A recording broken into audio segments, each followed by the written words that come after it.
බදාදා සිරස්තල ජූනි 20 මැතිවරණයේ පැවැත්වීමේ හැකියාවක් නැහැ. මැතිවරණ කොමිසම ශ්‍රේෂ්ඨාධිකරණයට දන්වයි.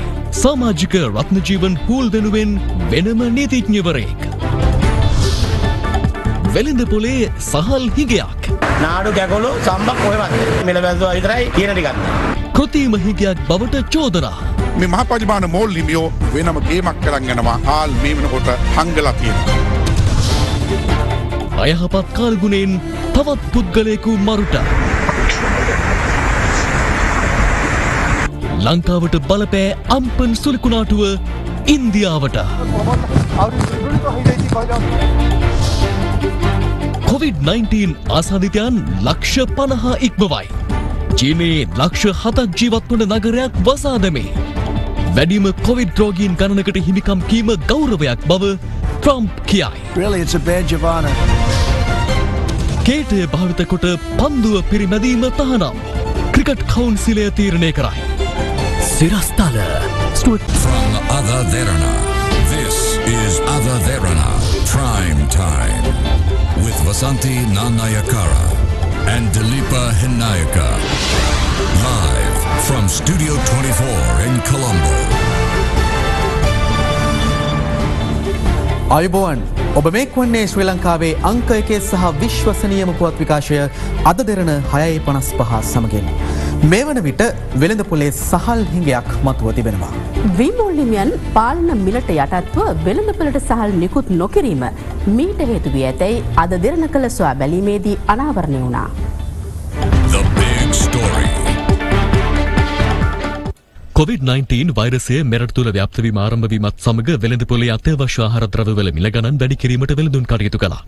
මේ හේතුවෙන් සහල්, පරිප්පු, සමන් ආදී අත්‍යවශ්‍ය ආහාර සඳහා පාලන මිලක් නියම කිරීමට රජය පියවර ගත්තා. ඒ අනුව සහල් සඳහාද පාලන මිලක් නියම කෙරුණා. එහිදී කීරි සම්බා කිලෝ එකක් සඳහා රුපියල් 125ක සිල්ලර මිලක්, තම්බන ලද සුදු සහ රතු සම්බා සඳහා රුපියල් 90ක්, රතු සහ සුදු කැකුළු සඳහා රුපියල් 90ක මිලක්, තම්බන ලද සුදු සහ රතු නාඩු සහල් කිලෝවක් සඳහා රුපියල් 90ක උපරිම සිල්ලර මිලක් මෙන්ම සුදු සහ රතු කැකුළු සහල් සඳහා රුපියල් 85ක උපරිම සිල්ලර මිලක් නියම කෙරුණා. ඊයේ සම්බන්ධ දෙන්නේ නාඩු කැකුළු සම්බක් කොහෙවත්. මම ඊයේත් ඇවිල්ලා බැලුවා. ඊයේත් නෑ කිව්වා අද එනවා කියලා කිව්වා. දැන් ඒගොල්ලෝ කියනවා කීරි සම්බ ගන්න කියලා. මේ සම්බන්ධයෙන් අප වෙළඳුන්ගෙන්ද විමසා සිටියා. සමහර මෝල් වලින් මිල පාලනේ පන්නලා තමයි හාල් බාන්න කතා කරන්නේ. ඊයේ ලොරියක් ආවා නාඩු 95න් දෙන්න කැමති, සම්බා 97න් දෙන්නම් කියනවා. සතියක් විතර අපිට හාල් නෑ. හාල් අපි ඕඩරයක් දාපුවාම අපිට කියනවා කීරි සම්බා ඕඩරෙන් බායක් ගන්න කියලා. ඊටු ටික තමයි නාඩුයි සම්බයි වන්නේ. අපිට මෝල් වලින් දෙන්න කතා කරන්නේ මේ පාලන මිලට වඩා රුපියල් 5ක් වැඩි. අපිට පාඩුවට විකුණන්න බෑ. ඒක නිසා දෙන්න බෑ කියලා අපේ පාරිභෝගිකයට අපි කියනවා. කෙසේ වෙතත් පාලන මිල නොදකමින් වෙළඳුන් සහල් අලෙවි කරන්නේ දැයි සොයා බැලීම සඳහා පාරිභෝගික කටයුතු පිළිබඳ අධිකාරී නිලධාරීන් අද පිටකොටුවේ වැටලීම් කළා. දැනගෙන හිටියේ නැද්ද හාල් මිල? නෑ දන්නවා මම. දන්නවා. මේ බෝඩුව කියන උනන්නේ අපි මොන්ටසර් ළමයි මේ දැන් ගෙනල්ලා බෑ. ඒකට ට්‍රාන්ස්පෝර්ට් සාජි. කො බිල් එක දෙන්න. ඇත්තටම රුපියල් 30 විතර කොස්ට් වෙනවා. ඒ ආවරණය කිරීමට ගිය අද දෙරණ ප්‍රාදේශීය මාධ්‍යවේදියාට ඇතැම් වෙළඳසැල් හිමියන් බාධා කළේ මෙලෙසින්. නේ දැන් අද නිවුස් එක හරියට හෙට නිවුස් එක බලන්න මුස්ලිම් කඩේ විතර කියලා තමයි පෙන්නන්නේ. නෑ එහෙම වෙන්නේ නෑ. එහෙම රෙසිප් හා මගේ නම්බර ලියලා ගන්න මම නම්බර එකේ මට ඔය කඩේ ෆොටෝ එකක් ගන්න මට නම් විස්තර ඕනේ. කෙසේ වෙතත් සහල් වෙළඳසැල් වෙත නොපැමිණීම සම්බන්ධයෙන් වෙළඳසැල් හිමියන් විමෝල් හිමියන්ගෙන් විමසා සිටි අවස්ථාවේ ඔවුන්ගේ ප්‍රතිචාරය වූයේ මෙවැන්නක්. good morning මාතේ. මට හාල් ඕඩර් එකක් තියෙනවා. හාල් කිලෝ 2000ක් විතර ඕනේ නාඩු. ඒක ගන්න පුළුවන් වෙයි දැන් නැවත අපි කතා කරලා බලමු. කීරි සම්පත් එක්ක ගත්තොත් ගන්න පුළුවන්ද? කීරි සම්පත් නම් ගොඩක් ගන්න ඕනේ නැහැ. කීරි සම්පත් කිලෝ 500ක් විතර ගත්තා නම් ඇති. නාඩු කීයද මිලේ වැටෙන්නේ? එහෙනම් 95න් වැටෙනවා. 95න් වැටෙන්නේ. මම තාම මොලකට ගන්නවා. hello මාතේ good morning මේ හාල් මිල කොහමද යන්නේ දැන්? නාඩු කොහොමද දෙන්නේ නැහැ නේද? 89ට දාලා 90ට කරන්නේ. කඩේවලත් නැහැ. එන්න ගැටලුවක් කියලා තියෙන මොකද කරන්නේ? ඔව් ඒක නම් එහෙම තමයි ඉතින් අර මේ අතර ජනාධිපතිවරයා සහ මහා පරිමාණ වීමෝල් හිමියන් අතර අප්‍රේල් 9 වෙනිදා සාකච්ඡාවක් පැවැත්වුණා. ඒ සහල් වලට පාලන මිලක් නියම කිරීමට පෙර දිනේදී දැන් මේ සැරේ විශාල හාල් ලිංගයක් එනවා හෙට අනිද්දා සල්ලි වලටවත් ගන්න විදියක් නැහැ. ඒකට හේතුව තමයි මගේ අත්දැකීම එක කියන්නේ මේ 10 වෙනිදා වහපුවාම ඊට පස්සේ මේ සල්ලි වලටවත් ගන්න දිහක් නැහැ. අපි ගිහින්ම දෙන්නේ 96ට. එතකොට වෙළඳ පොලේ විකුණන්නේ 98ට. අද ඔබතුමා කියන විසඳුම මේකට. මේවා අපහු මිල නම් අඩු කරන්න බැරිද? එසේනම් පවතින හාල් හිඟය කෘතිමව මතු කළ එකක්ද? හාල් හිගයක් ඇති වෙන්නට වී හිගයක් තියෙන්න ඕනේනේ. අසලන ලොකු ගමන් ගොයි ඔක්කොම වී කුඹුරු වලින්ම පැටවුවා. ලොකු මොල් හිමියන්ට තමයි දුන්නේ. මේ යලකන්නේ වී අස්වැන්න වී ඇටයක්වත් ආවේ නැතත් තවත් මාස 9කට කන්න පුළුවන් ප්‍රමාණයට රට තුල වී තියෙනවා. එවනත් කොහොමද මේ හාල් ලිගයක් ඇති වෙන්නේ? අපේ රටේ හාල් වෙළඳපොළ වී වෙළඳපොළ හසුරුවන්නේ ඇතේ ඇඟිලි ගානට 3-4 දෙනෙක්. මේ 3-4 දෙනාම ස්ථානගත වෙලා ඉන්නේ පොළොන්නරු දිස්ත්‍රික්කේ. මේ මහ පරිමාණ මෝල් හිමියෝ වෙනම ගේමක් කරන් යනවා. පැහැදිලිවම හාල් මේ වෙනකොට හංගලා තියෙනවා. වහාම මේක අත්‍යවශ්‍ය සේවාවක් බවට පත් කරලා මේ හංගලා තියෙන හාල් තොග වී තොග එළියට ගන්න එක ආණ්ඩුවේ වගකීමක්. ජූනි මාස 20 වනදාතෙක් මහ මැතිවරණය කල් දැමීමට මැතිවරණ කොමිසම තීරණය කළද පවතින තත්ත්වය අනුව එදිනටද මැතිවරණය පැවැත්වීමට හැකියාවක් නොමැති බව මැතිවරණ කොමිසම වෙනුවෙන් පෙනී සිටි ජනාධිපති නීතිඥ සාලිය පීරිස් මහතා අද ශ්‍රේෂ්ඨ අධිකරණයට දැනුම් දුන්නා. ඒ පාර්ලිමේන්තුව විසිරුවා හරිමින් නිකුත් කර තිබෙන ගැසට් නිවේදනය සහ ජූනි මාස 20 වෙනිදා පාර්ලිමේන්තු මැතිවරණය පැවැත්වීම සඳහා නිකුත් කර තිබෙන ගැසට් නිවේදනය අභියෝගයට ලක් කරමින් ගොනු කර තිබෙන මූලික අයිතිවාසිකම් පෙත්සම් අද තෙවන දිනටත් කැඳ වූ අවස්ථාවේදී ජනාධිපතිවරයා විසින් පාර්ලිමේන්තුව විසිරුවා හරිමින් නිකුත් කර තිබෙන ගැසට් නිවේදනය සහ ජූනි මාස 20 වෙනිදා පාර්ලිමේන්තු මැතිවරණය පැවැත්වීම සඳහා නිකුත් කර තිබෙන ගැසට් නිවේදනය අභියෝගයට ලක් කරමින් ගොනු කර තිබෙන මූලික අයිතිවාසිකම් පෙත්සම් සලකා බැලීම ශ්‍රේෂ්ඨ අධිකරණය හමුවේ අද පෙරවරුවේ තෙවන දිනටත් ආරම්භ වුණා. ඒ අනුව වග උත්තරකරුවන් වෙනුවෙන් කරුණු දැක්වීම අද ආරම්භ වූ අතර මැතිවරණ කොමිසම් වෙනුවෙන් මෙන්ම එහි සභාපති මහින්ද දේශප්‍රිය සහ මැතිවරණ කොමිසමේ සමාජික එන්.ජේ. අබේසේකර යන මහත්වරු වෙනුවෙන් ප්‍රථමයෙන් කරුණු දැක්වුවේ ජනාධිපති නීතිඥ සාලිය පීරිස් මහතායි.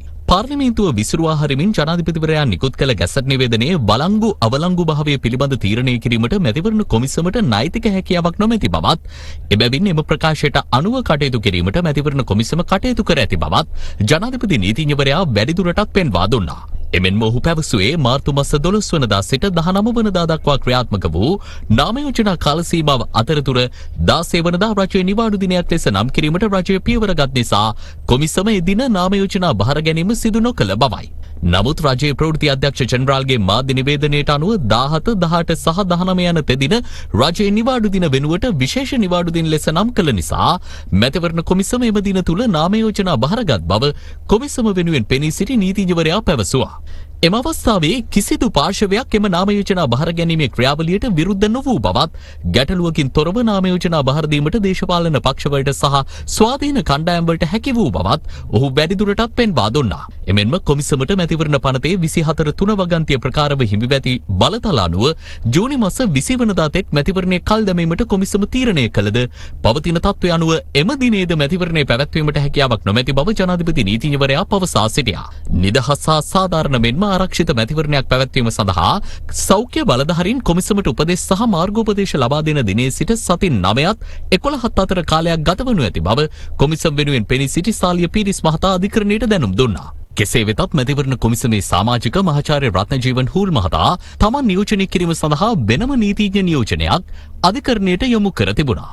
ඒ අනුව මහාචාර්ය හූල් වෙනුවෙන් කරුණු දක්වමින් නීතිඥ හස්තික දේවේන්ද්‍ර මහතා පැවසුවේ රජයේ නිවාඩු දිනවල නාම යෝජනා බහර ගැනීම සම්බන්ධයෙන් තම සේවාදායකයා වෙනම මතයක් දරන බවයි.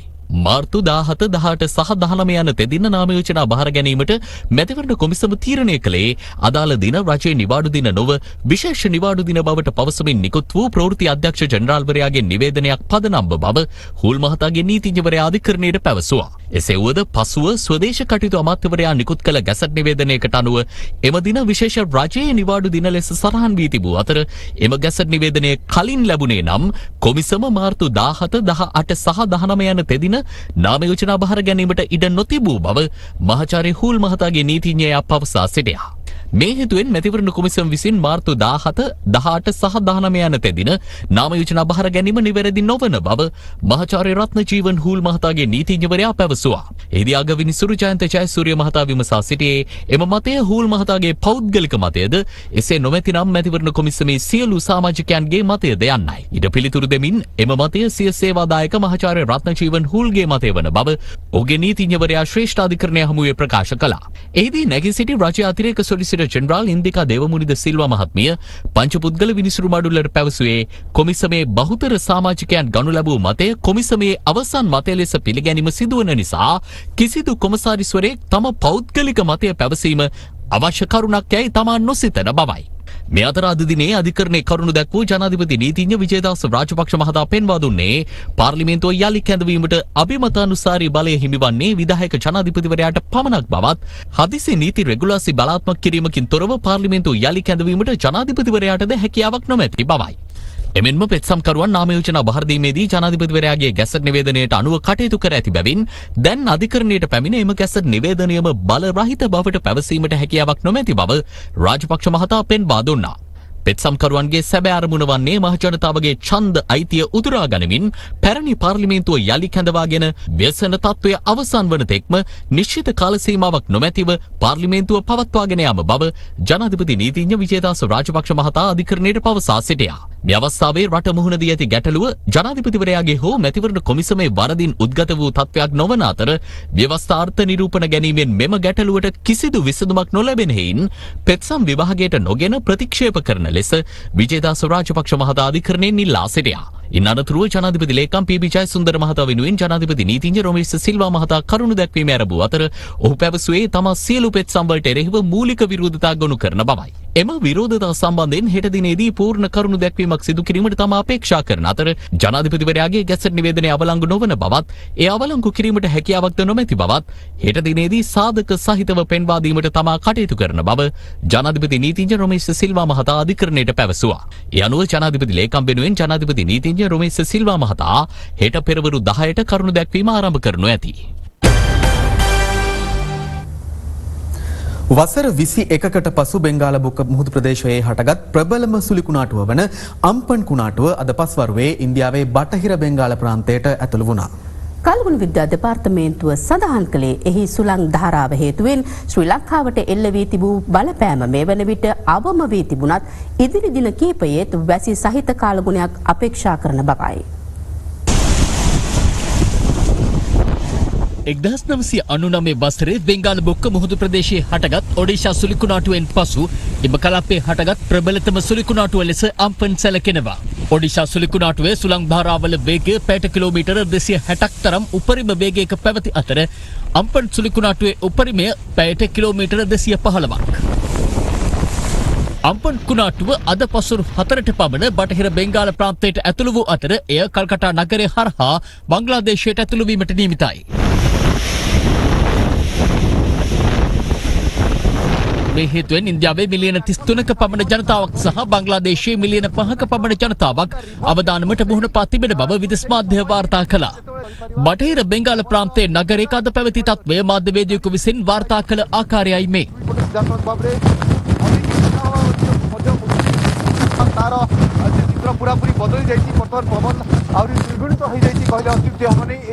අම්පන් සුළි කුණාටු පද්ධතිය දෙසට සුළං ධාරා ඇදී යාම සිදුවන්නේ ශ්‍රී ලංකාව හරහා බැවින් මෙරට දිස්ත්‍රික්ක 10කට වර්ෂාවෙන් දැඩි බාධා එල්ල වී තිබෙනවා.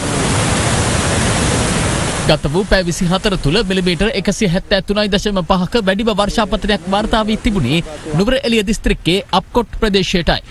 හැටන් මස්කලිය ප්‍රදේශයේ මාර්ගික කොටසක් නායන අවස්ථාව අයිකු ජංගම දුරකථනයකින් පටිගත කර තිබුණා.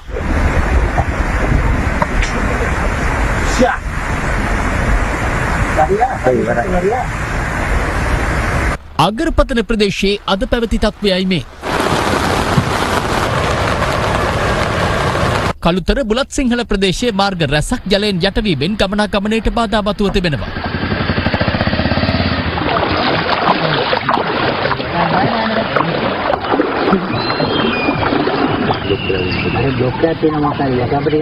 රත්නපුර බටුකෙතර ප්‍රදේශයේ ආපදාවන්ට ලක් වූ පිරිස් ආරක්ෂිත ස්ථාන කරා රැගෙන යමින් තිබූ අඟුලක් ඊයේ පස්වරුවේ පෙරළීමෙන් එය පැදවූ පුද්ගලයා ජීවිතක්ෂයට පත්ව තිබෙනවා. මිය ගොස් ඇතේ 28 හැවිරිදි එක් දරුපියෙක්. එළවලා මේ හරියට එනකොට එකපාරට උරුව ෆයිබර් එකෙන් හැදුනා. ඔක්කොම යට ගියා. ඒක මල්ලි කෙනෙක් නෑ. බහැලා ආයි උරුවක් ගෙනල්ලා ඉවරලා බැලුවා. බැලුවාන් පස්සේ එයා හම්බුණා. අරන් ගියා ස්පිතාලේ. ඔක යනකොට කිව්වා එයා ගිලා කියලා. මගේ රත්තරන් වල පුතු සාත්තේ අයියෝ මගේ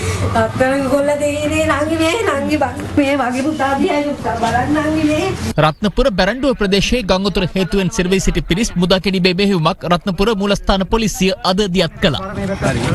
අනේ අපතර බර කරලා ඉන්න. ඔය තව ඉන්නවනේ පොඩි කට්ටිය එන්න. මහනුවර මිනිපේ ප්‍රාදේශීය ලේකම් කොට්ටාසේ හරහා ඊයේ රාත්‍රියේ හමාගිය සුළඟකින් ප්‍රදේශයේ නිවාස 60කට පමණ හානි සිදු වී ඇති අතර සුළඟට හසු නිවසක බහලයක් කුඹරකට වැටී තිබුණේ මෙලෙසින්. මාතර දිස්ත්‍රික්කයේ ප්‍රදේශ කිහිපයකට බලපෑ ගංගොතුර තත්ත්වය මෙවන විට පහව යමින් පවතිනවා. රත්නපුර මහනුවර මාතලේ කෑගල්ල නුවරඑළිය කුරුණෑගල ගාල්ල මාතර කොළඹ සහ කළුතර යන දිස්ත්‍රික්කවලට ජාතික ගොඩනැගිලි පර්යේෂණ සංවිධානය නිකුත් කළ නායෑමේ අනතුරු ඇඟවීමේ නිවේදන තවදුරටත් බලපෑත්වනවා. මේ අතර කළුගඟේ රත්නපුර ප්‍රදේශයේ පැවති සුළු ගංගොතුර තත්ත්වයේ පහව ගොස් තිබෙන නමුත් රත්නපුර සහ මිල්ලකන්ද ප්‍රදේශවල ජනතාව අවධානයෙන් පසුවිය යුතු බව වාරිමාර්ග දෙපාර්තමේන්තුවේ වාර්තාවල දැක්වෙනවා. ඊයේ ගිංගග පිටාරගලීමෙන් බද්දේගම සහ ඒ අවට ප්‍රදේශවල යට වූ පහත් බිම් තවමත් එම තත්ත්වයෙන්ම පවතිනවා. මේ අතර අයහපත් කාලගුණයේ හේතුවෙන් යලි පැමිණීමට නොහැකි වූ මෙරට බහුදින ධීවර යාත්‍රා 30ක ධීවරයින් 180 දෙනෙකු ඉන්දුනීසියානු මුහුදු සීමාව වෙත ගොස් ඇතැයි ධීවර දෙපාර්තමේන්තුව සඳහන් කළා. ඔවුන්ගේ ආරක්ෂාව හා අවශ්‍ය පහසුකම් සැලසීම සම්බන්ධයෙන් අදාළ තානාපති කාර්යාලය වෙත දැනුම් දී ඇති අතර අයහපත් කාලගුණය පහව යාමෙන් පසු යලි දිවයිනට ගෙන්වා ගැනීමට නියමිතයි. දිවෙනේ අද දිනේ කාලගුණික තත්ත්ව ගත්තම පහුගිය දිනවල තිබ්බ මේ සුලිකුණාටුව දිවෙනෙන් ඈතට දැන් ගමන් කරලා තියෙනවා. අද සහ හෙටත් වර්ෂාපතනයේ ප්‍රමාණාත්මකව අඩු වුණාට නීති දිග කොටසේ හැමෙම වර්ෂාපතනයක් අපි අපේක්ෂා කරනවා. විශේෂයෙන්ම සුළඟේ වේගය තවදුරටත් දිවෙන හරහා පැයට කිලෝමීටර් 40-50 දක්වා ඉහළ යෑමේ තත්ත්වයක් තියෙනවා සමහර අවස්ථාවල. මෙරට සමස්ත COVID-19 ආසාදිතයන් සංඛ්‍යාව 1027ක් දක්වා ඉහළ ගොස් තිබෙනවා. ඒ ඊයේ දිනයේදී වෛරසය ආසාදිතයන් 35 දෙනෙකු හඳුනා ගැනීමත් සමගයි. කෙසේ වෙතත් අද දිනයේ මේ දක්වා කිසිදු COVID ආසාදිතයෙකු හමු වී නැහැ. මෙරට කොවිඩ් ආසාදිතයන් ගණන ඊයේ 16 සීමාව ඉක්මවා ගියා. මෙරටදී කොවිඩ් වැළඳුණු පළමු ශ්‍රී ලාංකිකයා මාර්තු මාස 11 වෙනිදා හමු වීමෙන් පසුව පළමු ආසාදිතයන් සේදනා දින 14කින්ද දෙවන ආසාදිතයන් සේදනා දින 18කින්ද වාර්තා වූ අතර තුන්වන ආසාදිතයන් සේදනා දින 9ක් සිව්වන ආසාදිතයන් සේදනා දින 4කින් වාර්තා වුණා. එහෙත් ආසාදිතයන් වාර්තා වීමේ ශීඝ්‍ර වර්ධනයක් පෙන්눔 කරමින් පස්වන ආසාදිතයන් සේදනා දින 2කින් සහ හයවන ආසාදිතයන් සේදනා දින 2කින් වාර්තා වුණා. හත්වන ආසාදිතයන් සේදනා සහ අටවන ආසාදිතයන් සේදනා වාර්තා වීමට දින 5ක් මැගින් ගත වූ අතර නවවැනි ආසාදිතයන් සේදනා සහ දසවන ආසාදිතයන් සේදනා වාර්තා වීමට දින 7ක් මැගින් ගත වී තිබෙනවා. ඒ අනුව මෙරටින් හඳුනාගත් සමස්ත කොවිඩ් ආසාදිතයන්ගේ සංඛ්‍යාව 1027ක්. වෛරසය ආසාදනය වූ තවත් පුද්ගලයන් 15 දෙනෙකු අද සුවය ලබා රෝහල් වලින් පිටව යාමත් සමග මේ වන විට පුද්ගලයන් 584 දෙනෙකු සම්පූර්ණ සුවය ලබා රෝහල් වලින් පිටව ගොස් තිබෙනවා. වසංගත රෝග විද්‍යාංශය පැවසුවේ මේ වන විට රෝහල්ගතව ප්‍රතිකාර ලබන සංඛ්‍යාව 434ක් බවයි. ඒ අනුව මෙරටින් වාර්තා වූ සමස්ත ආසාදිතයින් අතරින් 56.86% අද වන විට පූර්ණ සුවය ලබා තිබෙනවා. සමස්ත ආසාදිතයන්ගෙන් 42.26%ක් රෝහල්ගතව ප්‍රතිකාර ලබන අතර මෙරටින් වාර්තා වී කොවිඩ් මරණ ගණන මුළු ආසාදිතයින් ප්‍රමාණයෙන් 0.88ක් තරම් වූ සුළු ප්‍රතිශතයක් වීම විශේෂත්වයක්. ඊයේ හඳුනාගත් වෛරස ආසාදිතයින් 35 දෙනාම නාවික හමුදා සමාජිකයන් වන අතර ඉන් 28 දෙනෙකුම ඔළුවිල් නිරෝධායන මධ්‍යස්ථානයේ නිරෝධායනයට ලක්වමින් සිටින නාවික හමුදා සමාජිකයන්. ඒ අනුව මෙරටින් වාර්තා වන COVID-19 ආසාදිතයින් 1027 දෙනා අතරින් 585 දෙනෙකුම නාවික හමුදා සමාජිකයන් වනවා. ඉන් තවත් 12 දෙනෙකු සුව වීමත් සමග සුව වූ සමස්ත නාවික හමුදා සමාජිකයන් සංඛ්‍යාව 221ක් දක්වා ඉහළ ගියා. වැලිසර නාවික හමුදා කඳවුර සහ අනිකුත් හමුදා කඳවුරු ආශ්‍රිතව පවතින COVID-19 තත්ත්වය පිළිබඳව අප විසින් 4 දිනකින් සමන්විත වසංගත විද්‍යාඥයින් පත් කිරීමෙන් අනතුරුව ඔවුන් විසින් ඒ පිළිබඳව පරීක්ෂණයක් සිදු කරලා තියෙනවා. ඒ පරීක්ෂණයේ අට අනුව මවිසින් නිර්දේශ ලබා දීලා තියෙනවා නාවික හමුදාවට එම නිර්දේශ ඉතා තදින් ක්‍රියාත්මක කරන ලෙස. ඇතැම් ප්‍රදේශවල ඉන්න නාවික බටයින් මේ සංකීර්ණය තුළ ඒ අය දුරස්ථ නිරෝධායන මධ්‍යස්ථාන වලට යවලා තියෙනවා. එම නිරෝධායන මධ්‍යස්ථාන වලදී යම් පිරිසක් COVID-19 ආසාදිතයින් ලෙස හඳුනාගෙන තිබෙනවා. මේ අතර සිටිනවා නේවාසිකව ඉන්න පිරිස්, ඒ වගේම රාජකාරිවල ඉන්න පිරිස් සහ බැරැක්කවල සිටින පිරිස් ඒ ස්ථානයට අනුකූලව අවශ්‍ය පරිදි එම නිර්දේශ ලබා දීලා තියෙනවා. ඒ වගේම මේ කටයුතු වසංගත විද්‍යාඥයින් විසින් ඒ නිරීක්ෂණය කිරීමේ කටයුතු සිද්ධ වෙනවා. නාවික හමුදා සමාජික නියැදියට පසුව වැඩිම COVID-19 ආසාදිතයින් පිරිසක් වාර්තා වන්නේ කොළඹ දිස්ත්‍රික්කයෙන් වන අතර එම සංඛ්‍යාව 150ක්. කෙසේ වෙතත් පසුගිය දින 20ක කාලය තුර නාවික හමුදා නියැදිය සහ නිරෝධායන මධ්‍යස්ථාන වලින් හඳුනාගත් නියැදිය හැරුණු විට බාහිර සමාජයෙන් කිසිදු COVID ආසාදිතයෙකු හමු නොවීම විශේෂත්වයක්. සමාජය තුල මේ රෝගීන් පසුගිය සති 3කට කිට්ටු වෙන්න කාලයක් රෝගීන් වාර්තා නොවීම ගැන අපට යම් විදිහක සතුටු වීමක් ලංකාවාසී ජනතාව විදියට වෙන්නට පුළුවන් තත්ත්වයක් තියෙනවා සමාජය තුල රෝගය පැතිරී ගිය නැති නිසා. කොවිඩ් අපි ජය ගන්නවම අපි ජය අරන් ඇත්තටම ඉවරයි. පසුගිය දින 20ටම එකම කොවිඩ් ආසාදිතයෙක් මේ රටෙන් ඇති වෙලා නැහැ. පිටින් ඇවිදලා නැහැ සමාජයෙන්. අතුලෙන් පමණයි ඉන්නේ. ඒකත් අපි කෙසේ හෝ පාලනය කරගන්න ලබනවා. අපි ලෝක සිතියේ ප්‍රබල රටක් හැටියට අනිවාර්යයෙන්ම අපි හිත ගන්නවා.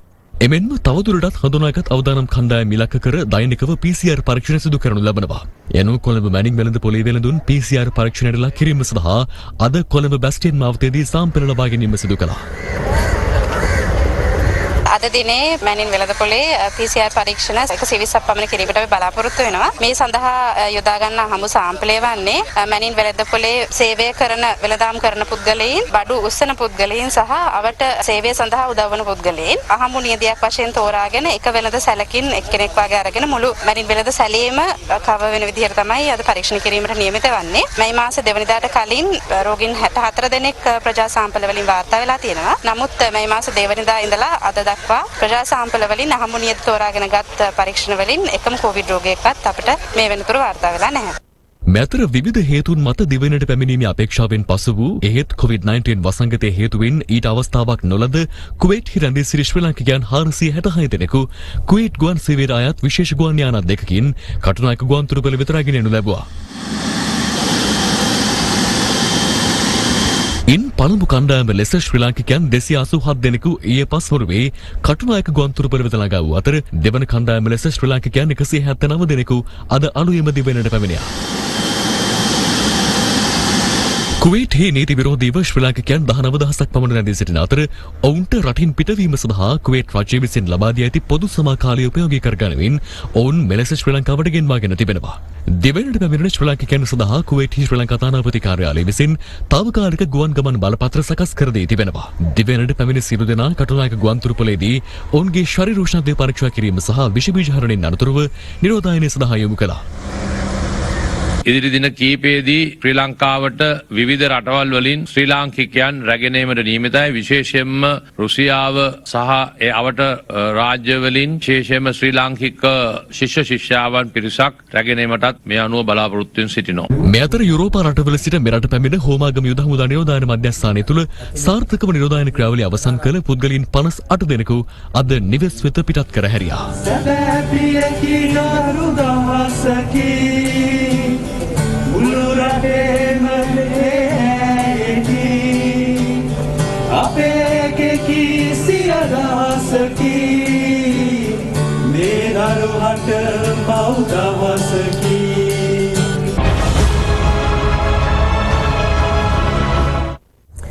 COVID-19 ව්‍යාප්තිය පාලනය සඳහා ගෙන තිබූ ක්‍රියාමාර්ග හේතුවෙන් අකර්මණ්‍ය වී තිබූ ආයතන රැසක රාජකාරී කටයුතු මෙවන විට ආරම්භ කර තිබෙනවා. එම කටයුතු සාර්ථක කර ගැනීම සඳහා අවදානම් කලාප ලෙස හඳුනාගත් ප්‍රදේශවල හැර සෙසු ප්‍රදේශවල පළාත් අතර බස් ධාවනය අද ආරම්භ කරනු අතර හෙට සිට සේවා හැඳුනුම්පත ඉදිරිපත් කර දුම්රියෙහි ගමන් කිරීමටද අවස්ථාව සලසා දී තිබෙනවා. අධ්‍යවදානම් සහ අවදානම් කලාප ලෙස හඳුනාගත් ප්‍රදේශවල හැර සෙසු ප්‍රදේශවල පළාත් අතර බස් රථ ධාවනය අද සිට ආරම්භ කෙරුණා.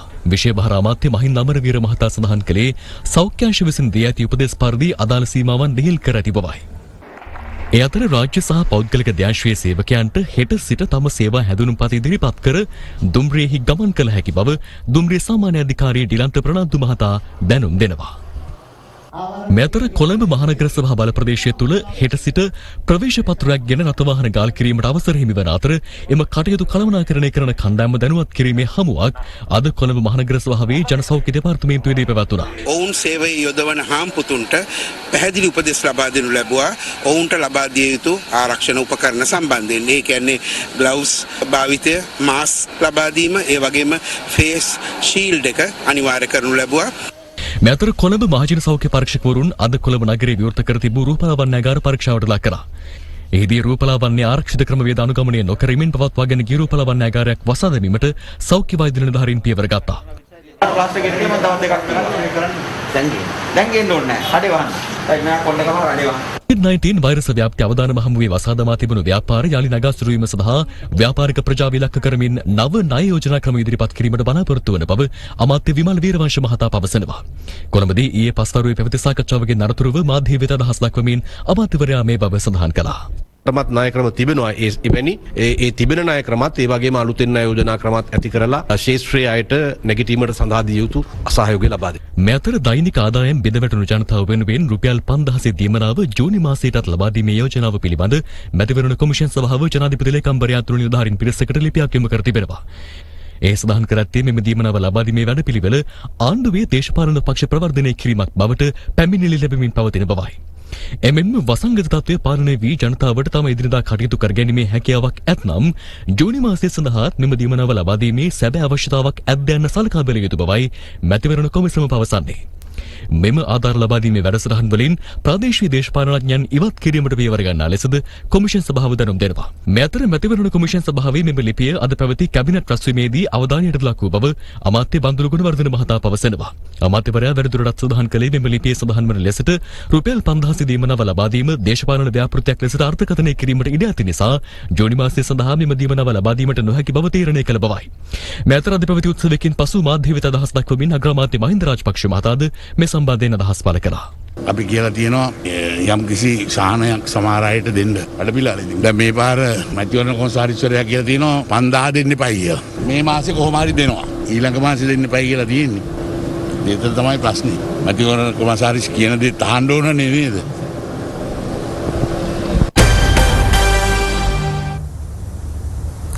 ලොව පුරා COVID-19 ආසාදිතයන් සංඛ්‍යාව අද ලක්ෂ 50 ඉක්මවා ගියා. ලෝක බැංකු සභාපති පවසන්නේ මේ වසංගතයේ හේතුවෙන් ලෝක ජනගහනයෙන් මිලියන 60ක් අන්ත දරිද්‍රතාවට ඇද වැටෙනු ඇති බවයි. මේ අතර චීනයේ ලක්ෂ 7ක් ජීවත් වන නගරයක් COVID-19 හේතුවෙන් සම්පූර්ණයෙන්ම වසා දැමීමට එරට බලධාරීන් පියවර ගත්තා. 1918 දී ලෝපුරා පැවති ස්පැනිෂ් ෆ්ලූ හෙවත් ස්පාඤ්ඤ උණ වසංගතයට පසුව ලොවටම දැඩි බලපෑමක් එල්ල කර ඇති COVID-19 ආසාදිතයින් ගණන අද ලක්ෂ 50 ඉක්මවා ගියා. ස්පාඤ්ඤ උණ වසංගතයෙන් ලෝපුරා මිලියන 50ක් මිය ගියත් COVID-19 හේතුවෙන් දැනට මිය ගොස් ඇත්තේ 3,25,218ක් පමණයි. වෛරසයේ ව්‍යාප්තිය ආරම්භ වූ චීනය තුළ COVID-19 ව්‍යාප්තියේ නවතම රැල්ලක් ඇති වේ යයි ඇති වූ සැකයක් මත ලක්ෂ 7ක ජනතාවක් වෙසෙන ජෙලින් පළාතේ ෂුලන් නගරය සම්පූර්ණයෙන්ම වසා දමා ඇති බව වාර්තා වෙනවා. සෙසු නගරවලට බලපෑමක් එල්ලවීම නතර කිරීමේ අරමුණින් අදාළ නගරයේ වූහන් නගරයේ මෙන් වසා දමා ඇති බව සඳහන්. එරටින් ඊයේ දිනේ හඳුනාගෙන ඇත්තේ ආසාදිතයින් 5 දෙනෙකු පමණයි. ගෙවුණු පැය 24 දී ඇමරිකාවෙන් අලුතින් මරණ 1552ක් වාර්තා වුණේ සමස්ත මරණ සංඛ්‍යාව 93533ක් දක්වා ඉහළ දමමින්. අද වන විට එරටින් හඳුනාගෙන ඇති කොවිඩ් ආසාදිතයින් සංඛ්‍යාව මිලියන 1.5 ඉක්ම වනවා. කොවිඩ්-19 ආසාදිතයින් වැඩි පිරිසක් ඇමරිකාවෙන් වාර්තා වීම ගෞරවයේ ලාංඡනයක් ලෙස තමා දකින බව ජනාධිපති ඩොනල්ඩ් ට්‍රම්ප් පවසනවා. By the way, you know, when you say that we lead in cases, that's because we have more testing than anybody else. So, I view it as a badge of honor. Really, it's a badge of honor. ලොව දෙවන වැඩිම ආසාදිතයින් සංඛ්‍යාව රුසියාවෙන් වාර්තා වනවා. එරටින් හඳුනාගෙන ඇති ආසාදිතයින් ලක්ෂ 3 ඉක්මවා ඇති අතර සිදුව ඇති සමස්ත මරණ ගණන 2837ක්.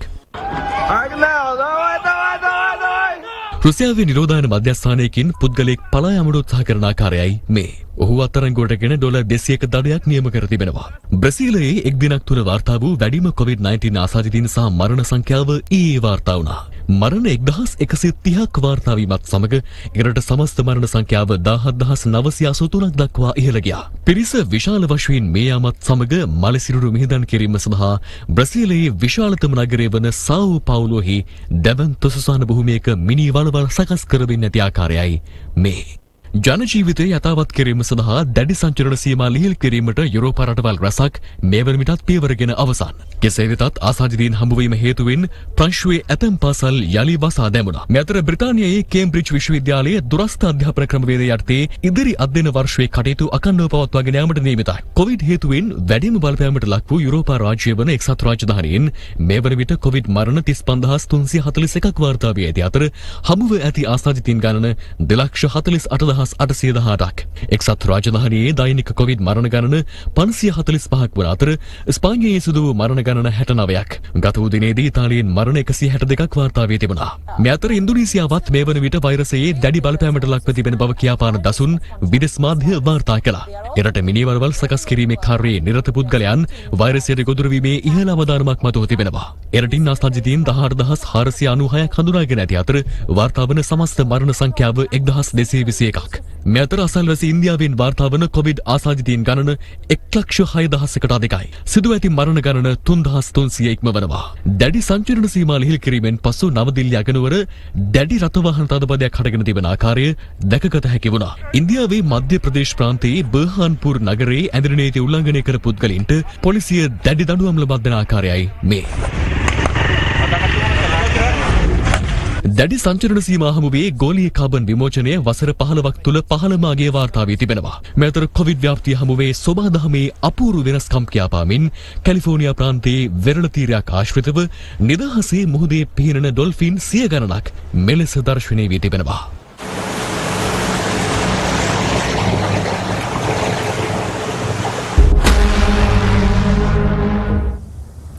මැතිවරණ කොමිෂන් සභාවේ සමාජික මහාචාර්ය රත්නජීවන් හූල් මහතා නිරෝධායන උපදෙස්වලට පටහැනිව යමින් තම දියණිය රාජගිරිය මැතිවරණ මහලේකම් කාර්යාලයට රැගෙන ඒම හේතුවෙන් එහි දැඩි නොසන්සුන්කාරී තත්වයක් හටගෙන තිබෙනවා.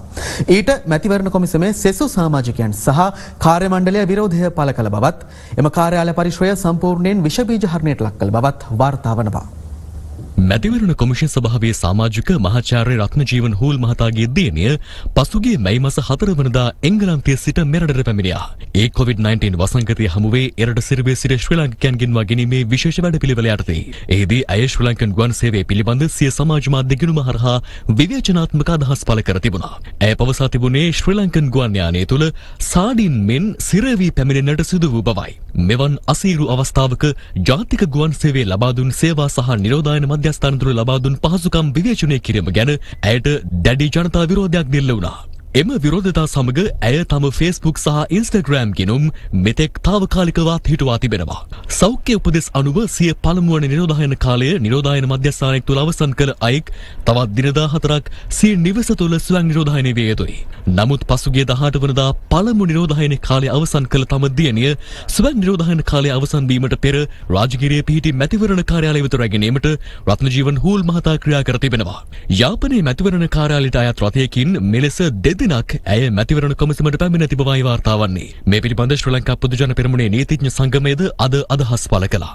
රත්නජීවන් හෝල් මහත්මයා ඊයේ මැතිවරණ කොමිසමේ පැවතිච්ච රැස්වීමකට පැමිණි අවස්ථාවේදී ඔහුගේ දියණිය පැමිණලා තියෙනවා. ඒ අවස්ථාවේදී මැතිවරණ කොමිසමේ සියලුම නිලධාරීන් ભેදයක් නැතුව එළියට ඇවිල්ලා ඒකට තමන්ගේ විරෝධතාවය දක්වලා තියෙනවා. ඒ විරෝධතාවය දැක්වීමත් එක්කලා ඒ රත්නජීවන් හෝල් මහත්මයාවත් ඒ නිරෝධායනයට ලක් වෙලා තියෙන පිරිසවත් ඒ නිවත් කළා තියෙනවා. ඔහු රැස්වීමට සම්බන්ධ වෙලා නැහැ. එතකොට කොමිසමේ නිලධාරීන් කියලා තියෙනවා ඌට ස්කයිප් මාර්ගෙන් මේ රැස්වීමට සම්බන්ධ වෙන්න කියලා. ඕව සම්බන්ධ කරගෙනත් නැහැ රැස්වීමට. මැතිවරණ කොමිසමට නිතරම පුද්ගලයන් එනවා යනවා. භයානක තත්වයක් මේ මැතිවරණ කොමිසමට පැමිණීමේදී ඇති වෙලා තියෙනවා. ඒක නිසා අපි මේක තරයේ හෙලා දකිනවා. ඒ වගේම අපි වගකිය යුතු අංශවලට කියා සිටිනවා. විශේෂයෙන්ම පොලිසියට සහ නිරෝධායනය සම්බන්ධ සියලු දෙනාට කියා සිටිනවා. තරාතිරම නොබලා නිරෝධායන නීතිය කඩකිරීමක් කරා නම් ඒ සම්බන්ධයෙන් අවශ්‍ය පියවර ගන්නට කියලා පැහැදිලිව ප්‍රකාශ කරනවා. මෙරට සංඝ කල්ලියක් සිටින බවට පවසමින් හිටපු මුදල් අමාත්‍ය මංගල සමරවීර මහතා පසුගියදා කළ ප්‍රකාශය සම්බන්ධයෙන් අදත් භික්ෂුන් වහන්සේ සහ මහජන නියෝජිතයින් අදහස් පළ කළා. දැන් මේ සංඝයා වහන්සේලාත් එක්ක තියෙන ගැටුම ඔබතුමාට සංඝයා වහන්සේලා එක්ක කිසිම ගැටුමක් නැහැ. නමුත් අද බෞද්ධ දර්ශනය කෙලසමින් සිවුරු පොරෝගෙන අද තමන්ගේ න්‍යායපත්‍රයන් ක්‍රියාත්මක කරන රස්තියාදුකාරයන් පිරිසක් ගැන මට ප්‍රශ්නයක් තියෙනවා. මම මේ අදහස් ප්‍රකාශ කරන්නේ සිවුරේ මුවාවෙන් ඉන්න රස්තියාදුකාරයෝ පිරිසක් ගැන. යුද ජයග්‍රහණයට අවුරුදු 11ක් නේද? ඔබතුමාට ආරාධනා කරේ නැද්ද? මේක සමරන්න ඕන ජයග්‍රහණයක් නෙමෙයි. මොකද එක පැත්තකින් අපි මතක් කරන්න ඕනේ මේක මේ රටේ ඇතුලේ තිබුණ සිවිල් යුද්ධයක්. මේකේ මැරුණේ දෙපැත්තෙම ඉන්න මැරුණේ ශ්‍රී ලාංකික. අපේ වීරෝදාර රණවිරුවනුත් අපේ කොල්ලෝ අර උතුරේ මැරුණ ප්‍රභාකරන්ට රැවටිලා එහෙම නැත්නම් ප්‍රභාකරන්ගේ බලහත්කාරකම් වලට නැවත ඇති වුණේ ශ්‍රී ලාංකීය කොල්ලෝ. බුදුදහම හෙලා දකින භික්ෂුන් වහන්සේලාට නින්දා අපහාස කරන ආකාරයේ විවිධ දේශපාලනඥයන් ප්‍රකාශන සහ විවිධ ක්‍රියාකාරකම් දක්වන බව අපිට පේනවා. වගකීම් දරන අයගේ එවැනි ප්‍රකාශන පිළිබඳව අවධානය යොමු කොට නිසි ක්‍රියාමාර්ග නොගත්තොත් එම දේශපාලන පක්ෂවල අනාගතයට ඒ තරයේම බලපාන බවත් ඉපත් කරනවා. චන්ද්‍රිකා බණ්ඩාරනායකත් එක්ක සුදු නෙළුම් ව්‍යාපාරයේ ගිහිල්ලා මේ රට කෑලි කෑලි වලට කඩලා පැකේජයට අතහිත දීපු රාජිත මංගල වැනි අය අදටත් මේ රටට වින කරන උදවිය. මංගල කියන්නේ ත්‍රස්තවාදියෙක්, දේශද්‍රෝහියෙක්, සිංහල බෞද්ධයාට වින කටින කෙනෙක්. මංගල සමරවීර අමාත්‍යවරයාට කොන්ත්‍රාත්තුවක් පවරලා තිනවා බටහිර හාම්පොත්තු. දීන රාජ්‍යයක් බවට පත් කරගන්න නම් ලංකාවේ පන්සල සහ ජනයා අතර තියෙන අවියෝජනීය බැඳීම කඩන්න ඕන. ස්වාමින්ද්‍රයන් වහන්සේලා නිග්‍රහවට ලක් කරන්න ඕන. ඒ කොන්ත්‍රාත්තුව පවරලා තිනවා මංගල සමරවීරට. අප දන්නවා මංගල සමරවීර කියන්නේ මුල් කුණු වෙච්ච නායකයෙක්. මංගල සමරවීර තමන්ගේ වල තමන්ම කැනගන්නවා කියන එක තමයි අපිට කියන්නේ. බුදුහාමුදුරන්ට දේවදත්තය හිටියා වගේ තමයි මහා සංඝරත්නයට පින්සිරි මංගල. මේ යුද ජයග්‍රහණය අපිට ගත් කරගන්න බැරි වුණා නම් මේ වන විට කොරෝනාක් තියෙනවා, LTT ත්‍රස්තවාදයක් තියෙනවා එහෙනම්. එතකොට ඒ ජයග්‍රහණය ඊයේ දවසේ සමරනකොට මංගල සමරවීර කියනවා ඒක සමරනවට කැමති නැල්ලු. ඒකට හේතුව තමයිලු හමුදාව වගේ තමයිලු අර LTT අයත් ඒ අයත් අපේම ලංකාවේ මිනිස්සු. ත්‍රස්තවාදීන්ගේ ගණයට මේ රටේ විරෝධාර රණවිරුවව සමාන කරනවා නම් මම නම් කියන්නේ මංගලගේ කටේ ගෙඩි නෙවෙයි එන්න ඕන හොරියෙන්න ඕන.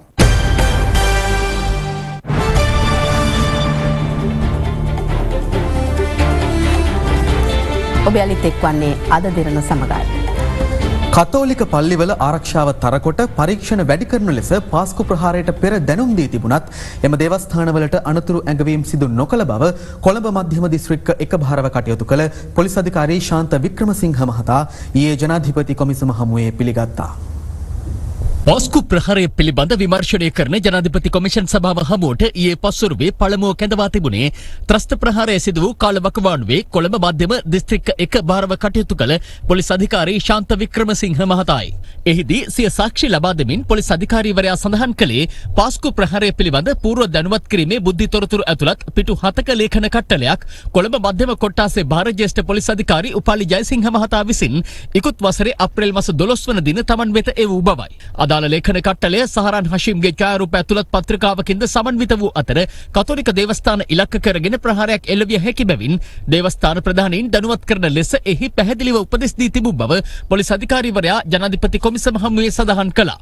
පොලිස් අධිකාරී ශාන්ත වික්‍රමසිංහ මහතා වැඩිදුරටත් සඳහන් කළේ පාස්කු ඉරුදින ත්‍රස්ත ප්‍රහාරය එල්ලවීමට පෙර දින පස්වරු 7:30ට පමණ කොළඹ දිසාව භාර නියෝජ්‍ය පොලිස්පති ලලිත් පතිනායක මහතා තමන් දුරකථනයෙන් අමතා මෙතෙන් සිට ප්‍රහාරයක් එල්ලවීමේ හැකියාවක් පවතින බැවින් කතෝලික පල්ලිවල ආරක්ෂාව වැඩි කරන ලෙසත් පරීක්ෂණ වැඩි කිරීමට පියවර ගන්නා ලෙසත් උපදෙස් දුන් බවයි. කෙසේ වෙතත් මහජන කැළඹීමක් ඇති නොවන පරිදි සොයා බලන ලෙස දැනුම් දී තිබූ බැවින් එලෙස කතෝලික දේවස්ථානවලට අනතුරු ඇඟවීමක් සිදු නොකළ බව ඔහු පැවසුවා. මෙහිදී මහජනයා දැනුවත් කිරීම සහ දේවස්ථාන ප්‍රධානීන් දැනුවත් කිරීම ක්‍රියාවන් දෙකක් නොවන්නේ දැයි කොමිසමේ සභාපතිවරයා ප්‍රශ්න කර සිටි අතර එහිදී සාක්ෂිකරු නිහඬව සිටියා. අනුතුරුව ජනාධිපති විමර්ශන කොමිසම හමුවට කොටුව පොලිස් ස්ථානයේ ප්‍රධාන පොලිස් පරීක්ෂක ආර්.එම්. සරත් කුමාරසිංහ මහතා කැඳවුවා. ප්‍රහාරය එල්ලවීමට පෙර දින පස්වරුවේ පොලිස් අධිකාරී ශාන්ත වික්‍රමසිංහ මහතා දුරකථන ඇමතුමක් ලබා දී එදින රාත්‍රියේ ප්‍රහාරයක් එල්ලවිය හැකියයි දැනුම් දුන් බැවින් ඒ පිළිබඳ සියලු තොරතුරු රාත්‍රී රාජකාරිය නිරත නිලධාරීන්ට ලබා දෙන ලෙස තමන් කොටුව පොලිස් ස්ථානයේ රාජකාරී භාරව කටයුතු කළ ලලන්ත ප්‍රියදර්ශන නිලධාරියට උපදෙස් දුන් බව සාක්ෂිකරු සිය සාක්ෂිය මගින් කියා සිටියා. ත්‍රස්ත ප්‍රහාරයක් එල්ලවිය හැකි බවට අනතුරු ඇඟවීමක් කර තිබියදී අප්‍රේල් 20 වන දින පස්වරුවේ කොළඹ කොටුව පොලිස් බල ප්‍රදේශයේ සාමාන්‍යයෙන් ක්‍රියාත්මක වන පොලිස් මාර්ගබාධක 6 පරීක්ෂා කිරීම දැඩි කිරීමට පියවර ගත්තේදයි රජයේ ජ්‍යෙෂ්ඨ අධිනීතිඥවරිය මෙහිදී සාක්ෂිකරුගෙන් ප්‍රශ්න කළා. එහිදී ප්‍රධාන පොලිස් පරීක්ෂක කුමාරසිංහ මහතා සඳහන් කළේ ප්‍රමාණවත් නිලධාරීන් නොසිටීම හේතුවෙන් එදින පොලිස් මාර්ගබාධක 2ක් පමණ ක්‍රියාත්මක වූ බවයි. එහිදී ජනාධිපති කොමිසම ප්‍රශ්න කළේ වගකීම් සහගතව ක්‍රියා කළ යුතු වැදගත් අවස්ථාවක අනිකුත් නිලධාරීන්ට රාජකාරී පැවරූ සාක්ෂිකරු අප්‍රේල් 20 වන දින පස්වරුවේ කොටුව පොලිස් ස්ථානයේ වැඩ බලන ස්ථානාධිපතිවරයා ලෙස කුමන රාජකාරියක නිරත වූයේද යන්නයි. තමන් අප්‍රේල් 21 වන දින අලුයම 2ට පමණ පැය 2කමාරක පමණ කාලයක් කොටුව පොලිස් බල ප්‍රදේශයේ සංචාරය කළ බවත් මාර්ගබාධක නිරීක්ෂණය කළ බව ඔහු පැවසුවත් තමන් පරීක්ෂාවට ලක් කළ මාර්ගබාධක පිළිබඳ නිවැරදි තොරතුරු ලබා දීමට එහිදී ඔහු අපොහොසත් වුණා. අනතුරුව ප්‍රහාරය පිළිබඳව පෙර බුද්ධි තොරතුරු ලැබී තිබියදී නිවාඩු ගොස් ඇති කොටුව පොලිස් ස්ථානයේ නිත්‍ය ස්ථානාධිපති ප්‍රධාන පොලිස් පරීක්ෂක සාගර ලියනගේ මහතා සාක්ෂි විමසීමට ජනාධිපති කොමිසම හමුවට කැඳවනු ලැබුවා. එහිදී ජනාධිපති කොමිසම සාක්ෂිකරුගෙන් පළමුව විමසා සිටියේ කොළඹ මධ්‍යම කොට්ටාසේ භාර ජ්‍යෙෂ්ඨ පොලිස් අධිකාරීවරයා විසින් අප්‍රේල් මාස 12 වන දින ත්‍රස්ත ප්‍රහාරය පිළිබඳව දැනුවත් කිරීමට පැවැත් වූ උපදෙස් පන්තියේදී ගනු ලැබූ තීරණ පිළිබඳව ප්‍රධාන පොලිස් පරීක්ෂක සරත් කුමාරසිංහ දැනුවත් කළේද යන්නයි. එයට පිළිතුරු දෙමින් ඔහු කියා සිටියේ එම තොරතුරු පිළිබඳව තමන් නිවාඩු යාමට පෙර ප්‍රධාන පොලිස් පරීක්ෂක කුමාරසිංහවගෙන්වා දැනුවත් කළ බවයි. අප්‍රේල් 13 වන දින සිට 18 වන දින දක්වා කුමාරසිංහ නිලධාරියා නිවාඩු ගොස් සිටියේ නම් ඔහුව ගෙන්වා දැනුවත් කළේ කෙසේද යන්න කොමිසම විමසූ විට ප්‍රධාන පොලිස් පරීක්ෂක සාගර ලියනගේ මහතා තමන් පෙර ලබා දුන්නේ අසත්‍ය ප්‍රකාශයක් බව පිළිගත්තා.